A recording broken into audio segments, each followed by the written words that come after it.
Hello friends, welcome to knowledge web. Sanskrit व्याकरण का ये दूसरा भाग है। यदि आपने इसका पहला भाग नहीं देखा है तो मैंने डिस्क्रिप्शन बॉक्स में लिंक डाल दिया है, आप पहले जाकर उसे देख लीजिए। तो पहले भाग में यहीं तक हमने पढ़ा था कि सूत्रों के 6 प्रकार कौन कौन से: संज्ञा च, परिभाषा च, विधिर्नियम एव च, अतिदेशो अधिकारश्च षड्विधम सूत्रमुच्यते। कौन कौन से? संज्ञा सूत्र, परिभाषा सूत्र, विधि सूत्र, नियम सूत्र, अतिदेश सूत्र, अधिकार सूत्र। तो सबसे पहले पढ़ते हैं कि संज्ञा सूत्र क्या होते हैं। संज्ञाकरणम व्यवहारार्थम लोके, अर्थात व्याकरण शास्त्र के व्यवहार के लिए संज्ञा की आवश्यकता होती है।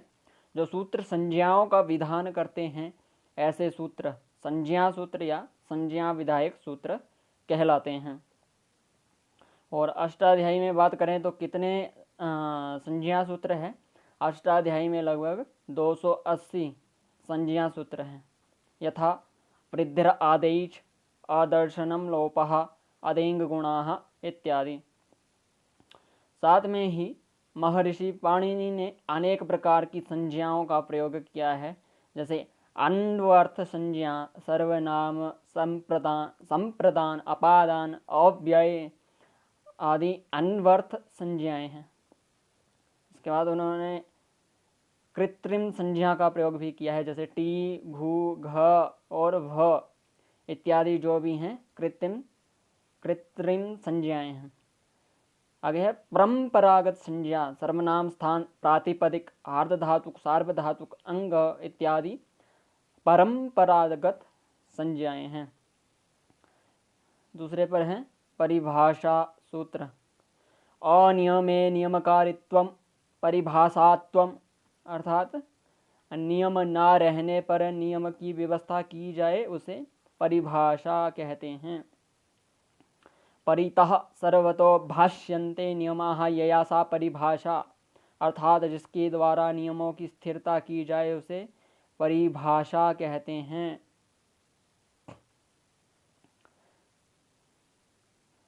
और परिभाषा सूत्रों को क्या कहा जाता है? इन्हें ही निर्णयकर्ता सूत्र भी कहा जाता है। परिभाषा सूत्र स्वयं विधायक न होकर विधि सूत्रों के सहायक के रूप में पठित हैं। विधि सूत्रों की प्रवृत्ति में जहाँ संदेहात्मक स्थिति उत्पन्न हो जाती है, वहाँ परिभाषा सूत्र उपस्थित होकर उसे उस संदेह की निवृत्ति करता है। यथा संख्यम अनुदेशाः समानां स्थाने अंतरतमाः अनेकालशित सर्वस्य। और पाणिनीय व्याकरण में सबसे अधिक विधि सूत्र तथा उसके बाद संज्ञा सूत्र है। सबसे कम जो है वो कौन से हैं? परिभाषा सूत्र तथा अधिकार सूत्र। अष्टाध्यायी में बात करें यदि कितने हैं परिभाषा सूत्र, तो लगभग 36। आगे है विधि सूत्र। येन विधीयते स विधि, अर्थात जिसके द्वारा यण, गुण, वृद्धि, दीर्घ आदि का विधान किया जाता है उसे विधि सूत्र कहा जाता है। येन विधीयते स विधि। और बात करें विधि सूत्रों की तो अष्टाध्यायी में इनकी संख्या सर्वाधिक है। यथा इको यणचि, आद्गुणः, वृद्धिरैचि, अकः स्वर्णे दीर्घः इत्यादि। विधि सूत्रों के द्वारा प्रत्य, विधान, लोप, आगम, वर्ण विकार आदि अनेक कार्य सिद्ध होते हैं। चौथे पर आते हैं नियम सूत्र। तो नियम्यन्ते निश्चयन्ते प्रयोगाः येन सह, अर्थात जिसके द्वारा प्रयोगों का नियमन किया जाए उसे नियम कहते हैं। और अष्टाध्यायी में लगभग 217 नियम सूत्र प्राप्त होते हैं। किसी सूत्र के द्वारा कार्य सिद्ध होते हुए उसी कार्य के लिए यदि किसी अन्य सूत्र को पढ़ा गया हो तो वह नियम सूत्र कहलाता है। सिद्धे सत्यारंभमाणो विधि नियमाय भवति, अर्थात सिद्ध होने पर भी पुनः विधान करने से एक विशेष नियम का संकेत उससे प्राप्त होता है। यथा पतिः समास एव, एच इगघ्रस्वादेशे कृतधित समासाश्च। पांचवें पर क्या आते हैं? अतिदेश सूत्र। अतिदिश्यन्ते तुल्यतया विधीयन्ते कार्याणि येन सो अतिदेशः, अर्थात जिसके द्वारा समानता प्रदान की जाए अथवा आरोप किया जाए उसे अतिदेश कहते हैं। अष्टाध्यायी में कितने अतिदेश हैं? लगभग 118 अतिदेश सूत्र हैं। वैयाकरणों ने 7 प्रकार का अतिदेश माना है। कौन कौन सा? निमित्त अतिदेश, व्यपदेशातिदेश, तदात्म्याति अतिदेश, शास्त्रातिदेश, कार्यातिदेश, रूपातिदेश, अर्थातिदेश। जो वैसा नहीं है उसे वैसा मानना अतिदेश है। जैसे कि जो शिष्य जो गुरु नहीं है पर उसे गुरु के तुल्य माना जाए, सूत्र भी कई स्थानों पर ऐसा कार्य करते हैं, ऐसे सूत्रों को अतिदेश सूत्र कहा जाता है। जैसे अंत दिबच्च गोतोणित, छठे पर आते हैं अधिकार सूत्र। एकत्र उपान्त्यस्य अन्यत्र व्यापारः अधिकारः, एक स्थान पर प्राप्त का अन्यत्र व्यापार ही अधिकार कहलाता है। कुछ सूत्र ऐसे होते हैं जो अपने क्षेत्र में कोई कार्य नहीं करते हैं किंतु अन्य सूत्रों के क्षेत्र में अपना अधिकार रखते हैं, उसके सहायक बनते हैं। ऐसे सूत्र अधिकार सूत्र हैं। अधिकार सूत्र अपने क्षेत्र में पड़ने वाले सभी सूत्रों के साथ अनुवृत्त होता है। अधिकार और अनुवृत्ति दोनों पर्याय ही हैं। अधिक विस्तृत क्षेत्र तक अनुवर्तन को अधिकार कहते हैं तथा स्वल्प थोड़े स्थानों तक अनुवर्तन को अनुवृत्ति कहते हैं। ये दोनों का अंतर आप फिर से समझ लें। अधिकार और अनुवृत्ति दोनों पर्याय ही हैं।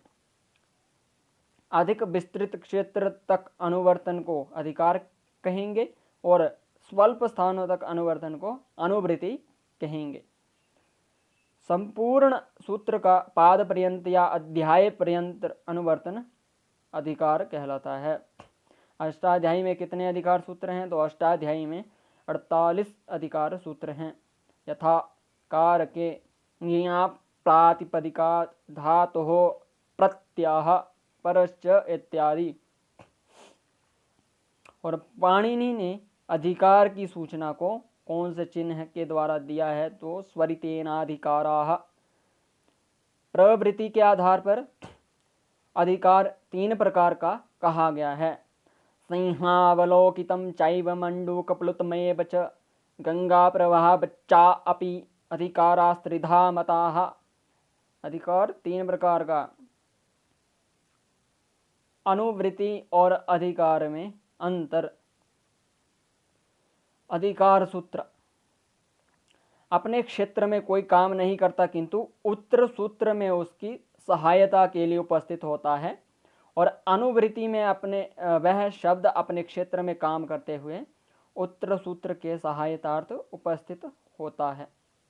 बात करें अनुवृत्ति की तो पूर्व सूत्र से जो पद अगले सूत्र में अपेक्षित होता है उसका पाणिनि ने अगले सूत्र में साक्षात पाठ न करके पूर्व सूत्र से उस पद का अनुवर्तन कर लिया है। व्याकरण शास्त्र में इसी को अनुवृत्ति कहते हैं।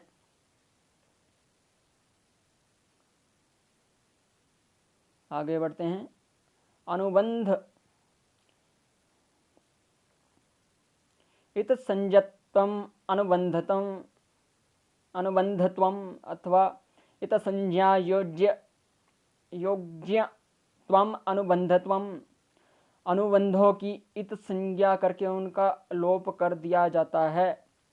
इसे आदेश या शत्रुवदादेशः ये भी कहा जाता है। तो आदेश होता क्या है, किसी के स्थान पर उसे हटाकर जो शब्द होता है उसे आदेश कहा जाता है। जिस प्रकार शत्रु किसी को हटाकर उसके स्थान पर अधिकार कर लेता है, उसी प्रकार आदेश अपने स्थानी को वहाँ से पूर्णतः हटा देता है। ई को यण ची में इक के स्थान पर यण आदेश होता है। यहाँ यण आदेश है, इक स्थानी है। आदेश दो प्रकार का होता है। सर्वादेश अनेकालशित सर्वस्य, अनेकाल जिसमें अनेक वर्ण हो तथा शित जिसका शकार इत हो। आदेश समग्र स्थानी को हटाकर होते हैं। अस्तेर भू के द्वारा होने वाला भू आदेश समग्र अस धातु के स्थान पर होता है। और दूसरा कौन सा है, एकादेश, एकः पूर्व परयोः, जो पूर्व व पर दोनों स्थानियों के स्थान पर अकेला आदेश होता है उसे एकादेश कहते हैं।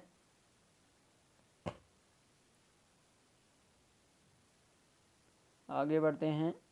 आद गुणः सूत्र से अ धन ई के स्थान पर ए यह एकादेश होता है।